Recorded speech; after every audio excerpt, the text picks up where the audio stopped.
Hi everyone, thanks for watching. This is my reading for November 2015 for Scorpio. What will November bring for Scorpio? Well, let's ask the cards.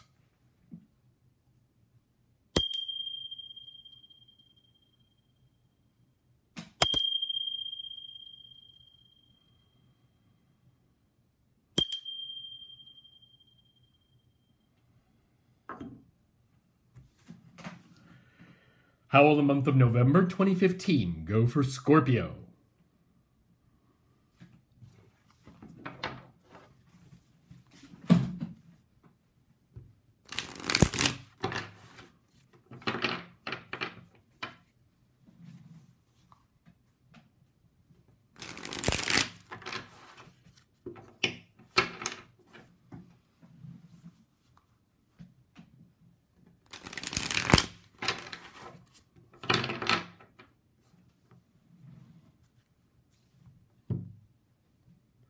How will the month of November 2015 go for Scorpio? Let's find out.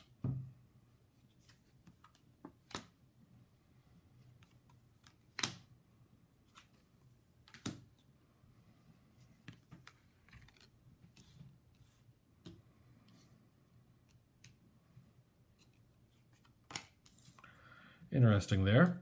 I just started drawing instinctively without even dividing into 3 piles as I normally do. Got some interesting cards coming up here. Maybe it was a sign.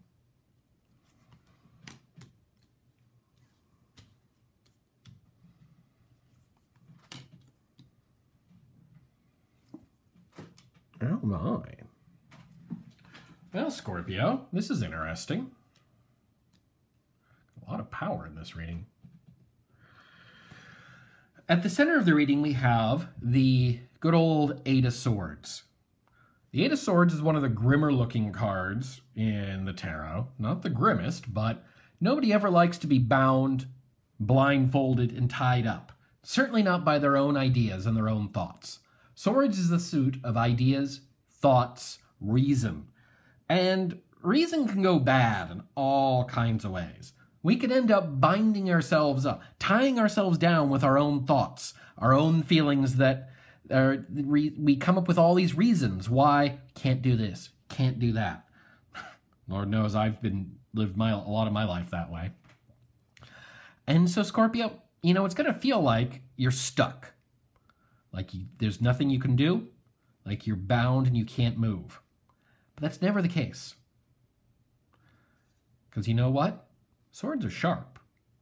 If you're tied up, you can lean against them and cut those bounds. In the same way that your ideas can bind you, so too they can free you from this bondage. And it's important to know that the 8 is always, yes, bondage, immobility. But it's also the sense that at any moment, she can burst out of those bonds like the Incredible Hulk. Rub the rope tying her up against these swords and cut away and be freed from them. Emerge like a chrysalis from this state into something better. It's always important to keep that in mind with this card. And with the 8 of Wands, we can see that's going to happen very soon. This is the card of speed, immediacy, action. And so, yes, you're tied up.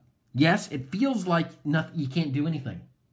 But not only is that an illusion, it's going to become clear very soon that that's an illusion. Now, I wonder how much this card has to do with the bondage.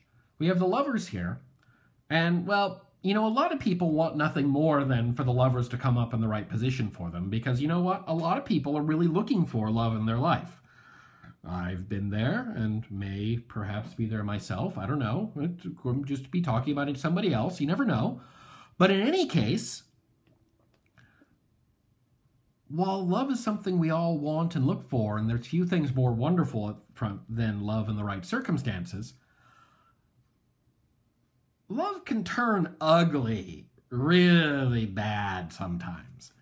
And sometimes even our best emotions and even the most wonderful things can result in us being tied down. Whether it's good love or bad love, good romance or bad romance, you can get stuck by it. It can tie you down. And you know, sometimes people just put up with it because it's worth it. But Scorpio, right now, this is not where you're supposed to end up.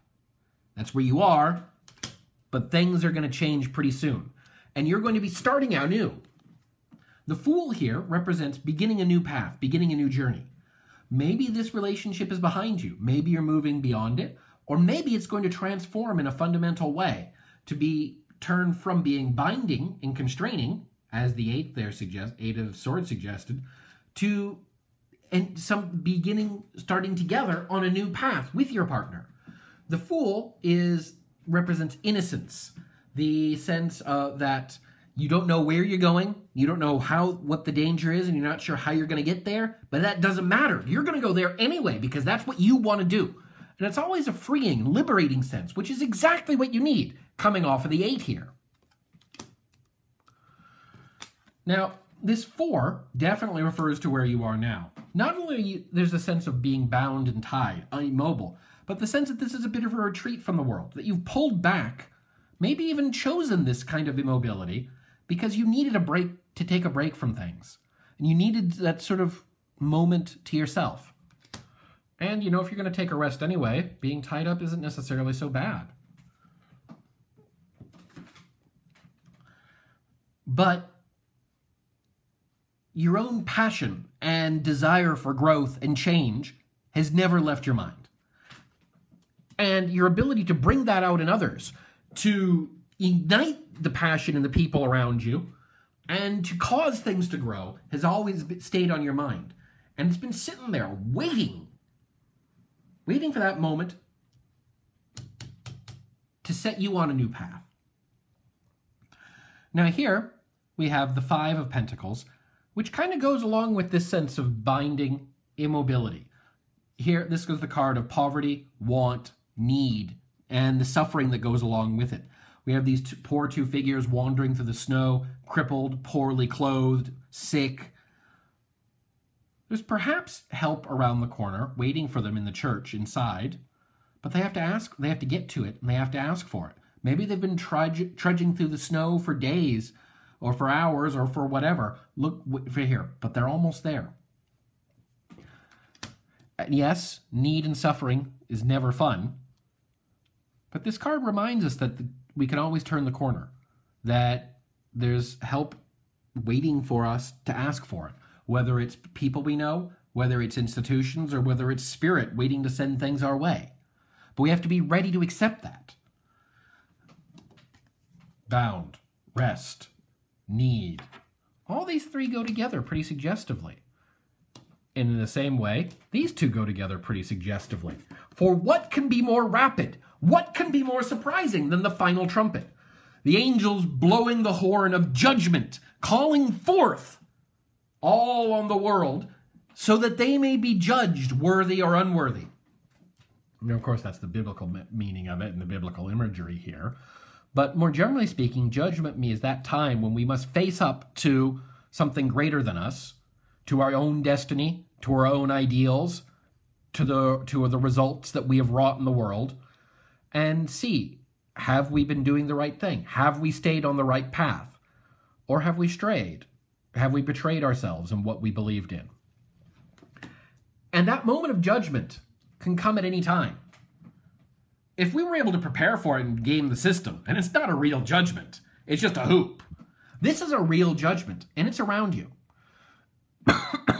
You've been kind of holding back all this time, Scorpio. But people around you are going to demand that this change. They are going to demand that you break these binds, that you come out from your rest, that you accept the aid that is waiting for you, and that you move on. This is going to be a decision. Swords is the suit of reason, rationality, choice, in a way. Something you deliberately and consciously and rationally choose to do. And that's kind of a scary thing. You're afraid of being called upon to make that decision. But it is the right thing to do. It is the time will come where it is the clear and obvious right thing to do. People will demand it. and you will take on this new path joyously. And it will indeed be lucrative and productive and fruitful. We have there the Ace of Pentacles, an abundance of wealth, an abundance of prosperity, of personal connections, of everything you need. You've been sitting here trudging through the snow? No more. You've been sitting here feeling bound and immobile? No more. It couldn't be a clearer reading of reversal and progress for you, Scorpio. And, you've got a good month coming for you. Best of luck to you.